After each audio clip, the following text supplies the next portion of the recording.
कि एक मुख्यमंत्री ने ये स्वीकार किया कि देश की सरकार ने कहा कि आपकी सरकार गिराना है। ये विधि विशेषज्ञों से बात करके सुप्रीम कोर्ट भी कांग्रेस पार्टी इसमें जा सकती है, या व्यक्तिगत भी कोई व्यक्ति इसमें जा सकता है कि देश की सरकार ने प्रदेश की सरकार गिराई, ये मुख्यमंत्री ने स्वीकार किया। मैं मानता हूँ बहुत गंभीर अपराध है। हाँ,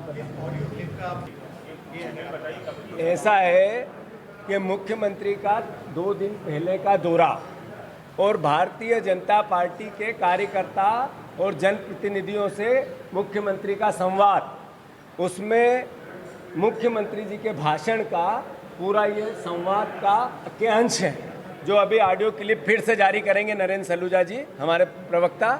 मैं मानता हूं कि जो भी बात हो रही है वो तथ्यों पे हो रही है, और जो भी बात होगी वो तथ्यों पर ही होगी। तो बेसिक कंसेप्ट जनता को समझाने का है कि षड्यंत्र, आर्थिक दुराभाव और देश की सरकार की नीयत, तीनों मेरे मुख्यमंत्री ने, मेरे प्रदेश के आज के मुख्यमंत्री ने बताया कि हमने ये अपराध किया है और हम अपराध करते रहेंगे। ये बताया, जनता इसको समझे। मुख्यमंत्री 8 जून को इंदौर में आए थे। रेसिडेंसी कोठी में सावेर के कार्यकर्ताओं से, जनप्रतिनिधियों से इन्होंने बैठक करी थी 8 जून को रेसिडेंसी कोठी में, और वहां पर इन्होंने ये बात कही है, जिसके ऑडियो मौजूद है, जो समाचार पत्रों में उनका भाषण छपा है, वो क्लिपिंग हमारे पास मौजूद है।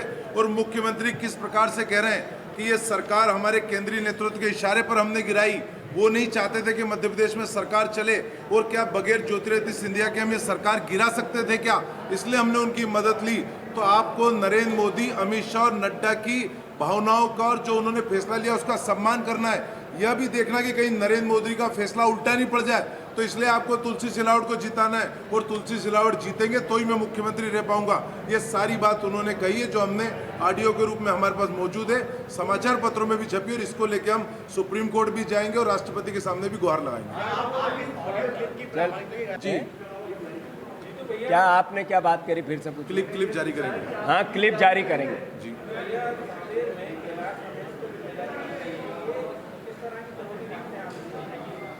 मैं समझता हूँ ये जो चुनाव है, ये चुनाव है जनता वर्सेस षड्यंत्रकारियों का। ये चुनाव है एक बिके हुए मंत्री वर्सेस जनता का। ये चुनाव है कांग्रेस पार्टी के एक एक कार्यकर्ता और जनता के साथ भारतीय जनता पार्टी का। तो मैं मानता हूँ कोई चुनौती ऐसी नहीं होती है जिसको जीत नहीं सकते हैं। मैंने जब कहा कि ये चुनाव 2,00,000% कांग्रेस पार्टी जीतेगी, इसका मतलब है कोई प्रभारी बन जाए हम ही जीतेंगे।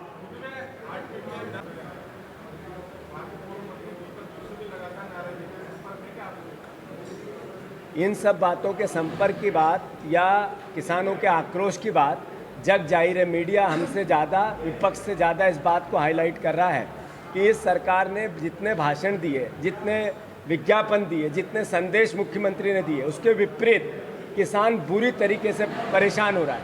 आज जगह जगह तुलाई को लेकर जो समस्या आई, 3 किसानों ने अपना दम तोड़ दिया मध्य प्रदेश के अंदर, और प्याज के जगह जगह खेतों में ढेर लगे हैं। मैं मानता हूं कि ये सब घोतक है किसानों का। 3 साल पहले का आंदोलन, 3 साल पहले की गोलीकांड, 3 साल पहले के किसानों के बेटों पर जो मुकदमे लगाए, वो वैसी ही परिस्थिति फिर मध्य प्रदेश में बन रही है। और मुख्यमंत्री तानाशाह तरीके से शासन चलाना चाहते हैं। अपने जनप्रतिनिधियों से मिलकर संवाद करके एकता की बात करना और कोविड से लड़ने की बात करना चाहते हैं। अपने आप में बताता है कि हताश और निराश लोगों की मंडली सरकार में बैठी है, और ये सरकार 3 महीने 4 महीने की सरकार है। 100% मुख्यमंत्री ने जैसा कहा मैं मुख्यमंत्री रहूंगा क्या, हम कहते हैं ये मुख्यमंत्री आप 3 महीने बाद नहीं रहेंगे। प्रशासन के कानून को, प्रशासन के दिए हुए निर्देशों को कांग्रेस पार्टी मानते हुए काम करेगी, जनता को भी इस बात के लिए आग्रह करेगी। अब एक बहुत बड़ी बात जो मुख्यमंत्री अपने वक्तव्य में कह के गए कि मुझे प्रधानमंत्री ने कहा, अमित शाह ने कहा, देश की सरकार ने तय किया कि मध्य प्रदेश की सरकार गिराना है। ये मुख्यमंत्री ने अपने भाषण में कहा है। तो मैं मानता हूं कि जो कांग्रेस पार्टी बार बार बात कह रही थी कि मध्य प्रदेश की सरकार गिराने के चक्कर में पूरे देश में कोरोना की महामारी फैली, लॉकडाउन लेट किया, और साथ ही साथ जो एयरपोर्ट को रोकना था, एयरपोर्ट लॉकडाउन करने थे, राहुल गांधी जी ने जैसा सजेशन दिया था उसके बावजूद नहीं किया। इसका मतलब है कि देश की सरकार ने इस पूरी महामारी के लिए दोषी अगर कोई है तो देश की सरकार, ये हम नहीं कह रहे हैं, ये हमारे प्रदेश का मुख्यमंत्री बोल के गए कि हमें निर्देश मिले, प्रधानमंत्री ने दिए, देश के केंद्रीय नेतृत्व ने दिए, गृह मंत्री ने दिए, नड्डा जी ने दिए कि सिंधिया जी से साठगांठ करके षड्यंत्र करके सरकार गिराओ, और अगर ज्योतिरादित्य सिंधिया नहीं होते तो हम ये सरकार नहीं गिरा पाते, तुलसी सिलावट नहीं होते तो हम ये सरकार नहीं गिरा पाते, अपने वक्तव्य में कहा। तो मैं मानता हूं कि स्पष्ट हो गया कि एक बिका हुआ मंत्री जो स्वास्थ्य मंत्री था, जिसकी जिम्मेवारी थी, वो बिक गया था, उसने षड्यंत्र रचा था, ये हमारे आरोप थे अभी तक, पर ये आज के मुख्यमंत्री ने स्वीकार कर लिया उनके वक्तव्य से। तो मैं मानता हूं कि इंदौर शहर की जनता और मध्य प्रदेश की जनता इस बात को देखे, समझे।